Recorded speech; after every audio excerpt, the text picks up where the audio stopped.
យើងសូមអត្ថាធិប្បាយពាក់ព័ន្ធនឹងខាងកើតនៃប្រាសាទបាយ័នរឿងរ៉ាវតបផនប្របាទជ័យម៉ាន់ទី7ផងហើយនឹងប្រជាពលរដ្ឋផងបាទធ្វើដំណើរទៅជាមួយព្រះអង្គក្នុងការលើកតបដង្ហែក្បួនតបដ៏អស្ចារ្យផនប្របាទជ័យម៉ាន់ទី7បាទអញ្ចឹងយើងសូមបញ្ចប់ត្រឹមនឹងយើងដើម្បីធ្វើដំណើរទៅបន្តទៀតបាទទៅមុខទៀតបានចបងបាទទៅលៀនជួលតម្រៃឬស្ដេចកំលួងបាទ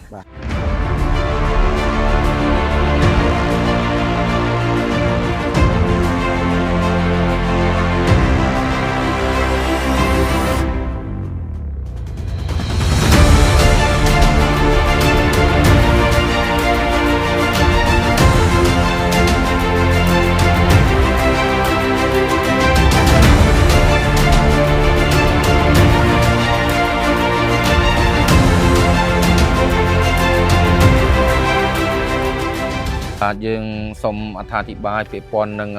ខាងកើតនៃប្រាសាទបាយ័នរឿងរ៉ាវតបផនប្របាទជ័យម៉ាន់ទី7ផងហើយនឹងប្រជាពលរដ្ឋផងបាទធ្វើដំណើរទៅជាមួយព្រះអង្គក្នុងការលើកតបដង្ហែក្បួនតបដ៏អស្ចារ្យផនប្របាទជ័យម៉ាន់ទី7បាទអញ្ចឹងយើងសូមបញ្ចប់ត្រឹមនឹងយើងដើម្បីធ្វើដំណើរទៅបន្តទៀតបាទទៅមុខទៀតបានចបងបាទទៅលៀនជួលតម្រៃឬស្ដេចកំលួងបាទសូមអរគុណបងបាទចេញដើមមកបងនេះរៀងមកខាងនេះវិញបងបាទខាងនេះមកទៅមុនបាទដើមនេះវាខ្លះគេហៅថាជ្រៃធំឬត្រាំងណាបងបាទហើយខាងក្នុងនោះគេឲ្យឈ្មោះដើមស្ពង់បាទយើងដើរទៅវាជីឡានអត់ទេយើងជីឡានទៅបងបើសិនយើងទៅលឿនណាបើសិនយើងដើរទៅនោះទៅដល់ទៅនោះកន្លែងទៅនោះណាហើយអាកន្លែងលៀនជួលតម្រៃបងដឹងមិនអត់នេះហើយដែរកន្លែងព្រះអង្គគ្រប់ព្រះមហាក្សត្រមិនថាប្របាទជ័យម៉ាន់ទី7ឬសម័យនរោត្តមសីហនុឬឲ្យព្រះអង្គសីហមុនីទេព្រះអង្គតែងតែមកច្រត់ព្រះនង្គ័លរៀងរាល់ឆ្នាំណាបងបាទនៅមុខលៀនជួលតម្រៃនោះបាទតើបងយើងជើញទៅទៀតអណ្ដូងដែលមានទឹកកល់បងមកលើកមុនហ្នឹងបងឃើញមានទឹកអាហ្នឹងយើងអាចទៅពេលក្រោយបានអញ្ចឹងទោះតែយើង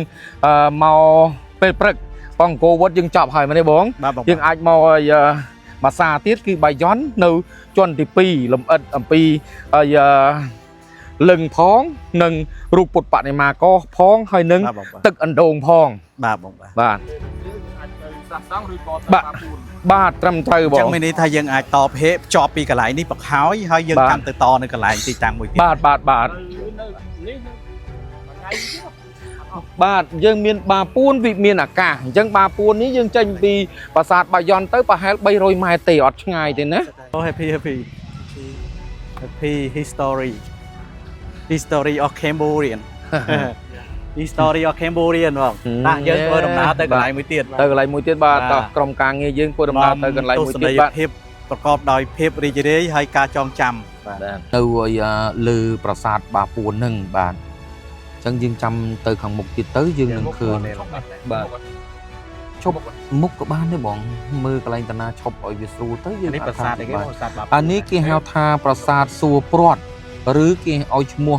ហៅថាម្យ៉ាងទៀតគឺប្រាសាទញឹង12អញ្ចឹងប្រាសាទញឹង12នេះមិនមែនជាស្នំ12នាក់ទេណាគឺជាស្រីរបាំរំនៅលើទួលនីមួយក្នុងប៉មនីមួយណាបងដែលប្របាទជ័យម៉ាន់ទី7បងទៅហួសទៅបន្តិចទៅឈប់នៅខាងស្នាមដៃនេះអូឈប់បានទៅឈប់នៅនោះយើងដើរមកវិញឈប់បានណាកែងគេបងអញ្ចឹងយើងចូលបានទេបងអានេះបាទអានេះយើងចូលបានតាបាទ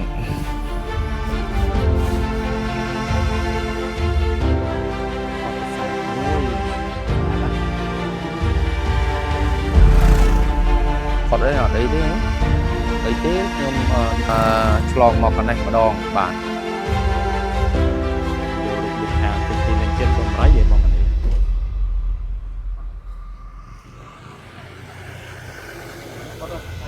បាទ